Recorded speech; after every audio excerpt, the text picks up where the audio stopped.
السلام علیکم ناظرین، اپڈیٹ یہ ہے کہ ابھی تک وفاقی حکومت اور ملت جعفریہ کے درمیان زائرین کے معاملے پر ہونے والے مذاکرات میں ڈیڈ لاک برقرار ہے۔ ابھی تک کسی قسم کی کوئی پیش رفت نہیں ہوئی ہے۔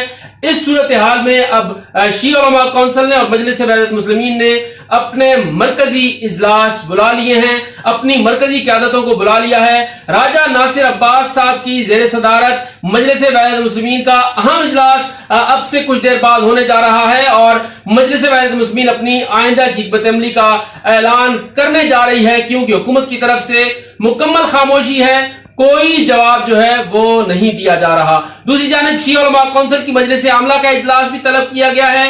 قائد ملت جعفریہ پاکستان علامہ سید سعید النقوی نے شیعہ علماء کونسل کی مجلس عاملہ کا اجلاس کل طلب کر لیا ہے۔ یہ اجلاس کل ہونے جا رہا ہے۔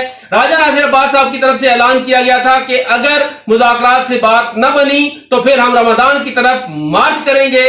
شیعہ علماء کونسل نے یہ اعلان کیا تھا کہ اگر تحفظات دور نہ کیے گئے، زمینی راستے نہ کھولے گئے تو پھر ملک کی احتجاج ہوگا۔ اب دیکھنا یہ ہے کہ کیا یہ الگ الگ احتجاج ہوں گے یا کوئی اس مشاورت کے بعد کوئی مشترکہ حکمت عملی سامنے آئے گی۔ اب تک کی اپڈیٹ یہ ہے کہ مذاکرات میں تاحال تعطل برقرار ہے، زائرین میں بہت زیادہ جو ہے وہ بے چینی پائی جا رہی ہے اور اس صورت میں ڈیڈ لاک بھی برقرار ہے۔ اب ان دو بڑی مذہبی سیاسی جماعتوں نے اپنی مرکزی مجلس عاملہ کے اجلاس طلب کر لیے ہیں۔